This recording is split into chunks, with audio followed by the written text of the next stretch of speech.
Hoy les voy a hablar 7 cosas que deben saber acerca de la lengua y la escritura egipcia.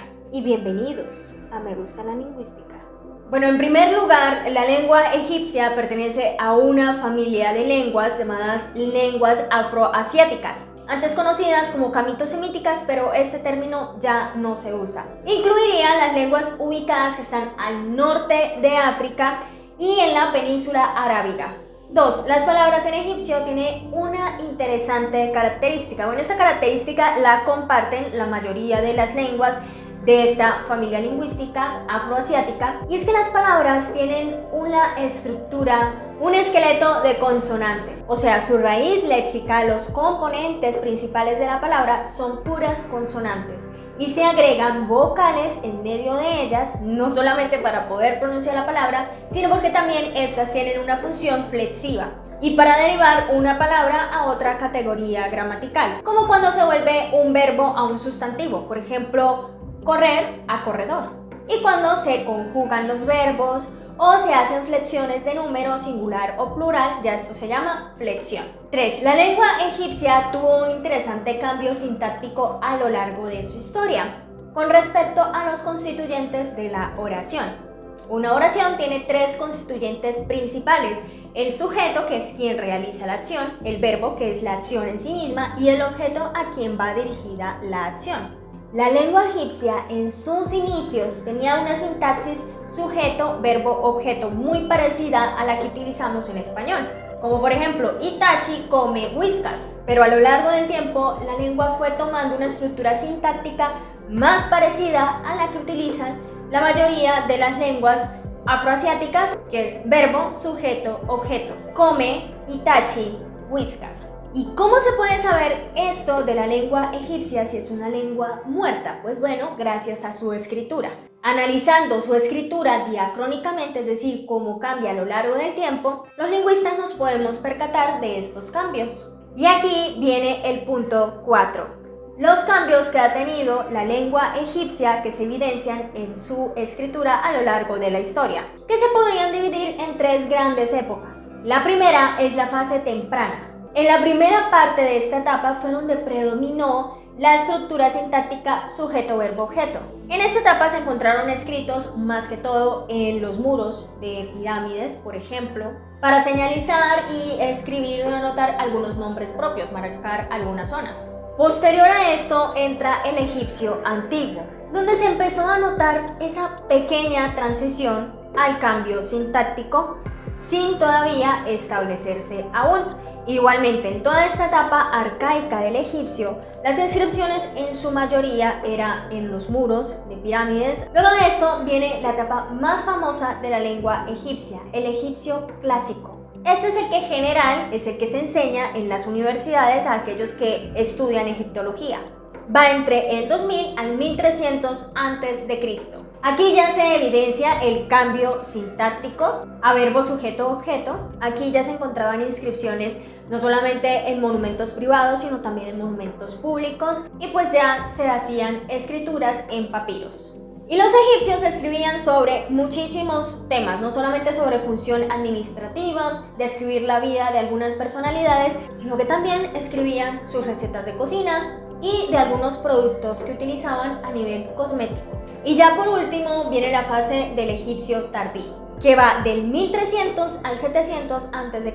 Este es el periodo con los más grandes cambios a nivel lingüístico que presentó la lengua egipcia, por supuesto influenciada por todo lo que estaba sucediendo justamente en ese periodo de su historia. Y en este se denotan 3 etapas. La primera es el neo-egipcio. En esta aún se utiliza la escritura jeroglífica, pero ya se empiezan a evidenciar los cambios lingüísticos que ocurrieron desde el egipcio clásico hasta esa fecha. Pero como todo, con la llegada de nuevos pueblos, interacciones con otras personas de otras partes, la lengua fue cambiando, hasta que llegó un punto en el que ya no se hablaba como se estaba escribiendo. Así que en la etapa del neoegipcio se empezó a escribir un poco más como se estaba hablando en el momento. La siguiente fase fue el demótico, y aquí es donde se empezó a perder en mayor medida la escritura jeroglífica. y la forma de escribir era mucho más parecida a la escritura árabe. Del demótico se pasó al copto, que es ya como el último eslabón de la cadena de lo que fue el egipcio. Ya se dejó atrás esa estructura clásica, ya no se utilizaba más la escritura jeroglífica. Lo que quedó en el copto fue una grafía combinada entre escritura griega y escritura demótica. Quinto, tenemos una gran influencia, más que todo, de programas en la pantalla grande, documentales, donde se evidencia el egipcio como una lengua con escritura jeroglífica y símbolos perfectamente hechos. Pero en el trajín diario de las personas, en muchas ocasiones no se podía seguir esta estructura tan estéticamente conocida.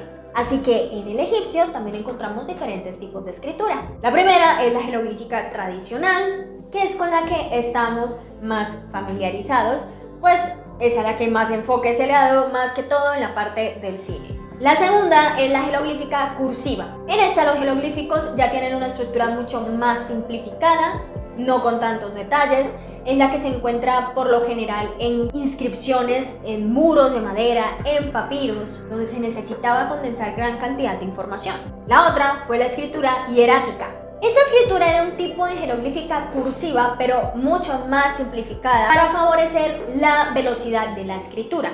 Y era la forma en cómo escribían la mayoría de los sacerdotes en sus diferentes apuntes. Y ya por último, los otros dos tipos de escritura, ya cuando se estaba empezando ya a desligar el tema de los jeroglíficos. La primera, la escritura demótica. Los trazos empiezan a cambiar, a hacerse cada vez más juntos, muy parecido a lo que es la escritura árabe, como les mencionaba anteriormente. Y aquí este tipo de escritura ya se empieza a normalizar en todo el territorio. Por último, en el copto ya se incluye una escritura mayormente alfabética, con letras griegas en su gran mayoría, algunas grafías del demótico. Y ya en épocas más allá del egipcio tardío, cuando empezó a llegar la influencia cristiana, se empezó a sacar cada vez más todo lo que tenía que ver con la escritura demótica, porque el demótico y el egipcio, por supuesto, se consideraba pagano, entonces empezó a ser censurada. Bueno, ¿y cómo se logró descifrar los jeroglíficos egipcios? Una lengua muerta. Todo fue gracias a un hallazgo en manos de uno de los soldados de Napoleón Bonaparte, Pierre-François Xavier. En 1799 encontró la famosa piedra Rosetta.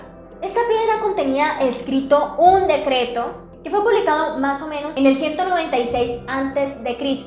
en Memphis, por supuesto, que era la capital de Egipto en ese tiempo. Por cierto, los egipcios llamaban a su país Kemet, que quiere decir tierra negra o tierra fértil, debido al color que tenía la tierra que rodeaba el Nilo, que pues los nutría. El punto con la piedra Rosetta es que este decreto estaba escrito en 3 lenguas: jeroglíficos egipcios, demótico y griego antiguo. Y claro, en aquel momento no se conocía ni el demótico ni los jeroglíficos, pero sí el griego antiguo.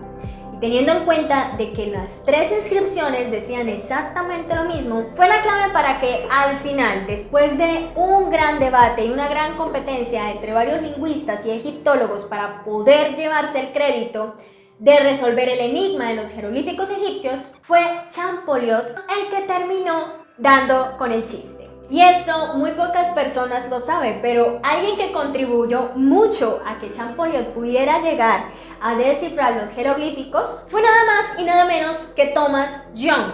Sí, el físico, el de la doble rendija. Él también era lingüista. Ahora bien, descifrarlos llevó su tiempo. No era tarea fácil porque el egipcio no era cualquier lengua, era una lengua bastante compleja. Su estructura jeroglífica contenía 3 componentes principales. Los primeros eran los ideogramas, que tenían como significado precisamente aquello que pretendía representar el dibujo. Así que digamos que esta es la parte más sencilla y más intuitiva de la parte de los jeroglíficos. Pero no todos los símbolos eran ideogramas. Habían símbolos que tenían correspondencias fonéticas, que de hecho eran de 3 tipos. Habían símbolos que tenían correspondencia a un sonido, muy parecido a lo que es nuestro alfabeto.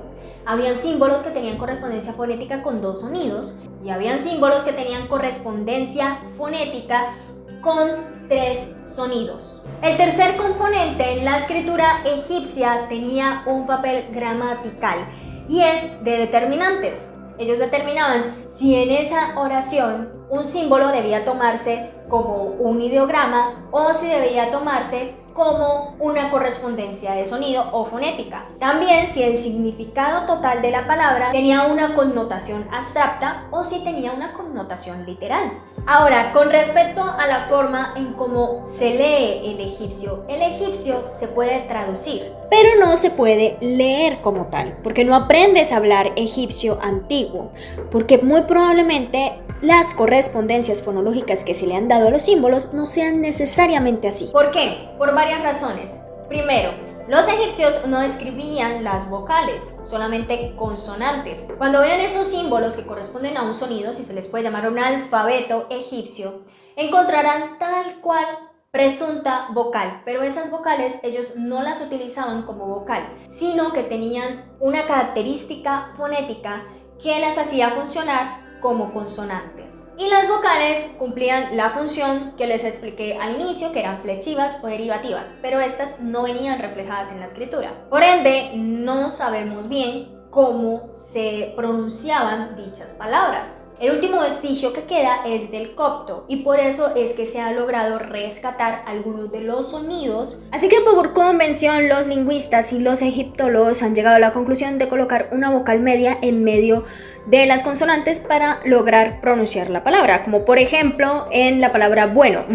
Si se coloca la E sería nefer. Así que pueden estar tranquilos. Si aprenden a leer escritura egipcia, pueden ir a una pirámide, leer perfectamente una pared con toda tranquilidad, que probablemente no van a despertar a ninguna momia, porque hay una gran probabilidad de que estén pronunciando muy mal lo que están leyendo. Y hasta aquí les dejo estos datos, espero que les haya gustado. Si quieren que les hable más acerca de los jeroglíficos egipcios o cómo hacemos los lingüistas para poder descifrar estas lenguas muertas y qué lenguas muertas no han podido ser descifradas porque las hay, así que coméntenme si quieren que les hable más acerca del tema. Lingüinos y lingüinas, espero que estén muy bien, cuídense mucho, pórtense bien, no olviden seguirme en mis redes sociales, en mi otro canal de ciencias naturales. Y no siendo más, nos vemos en la próxima.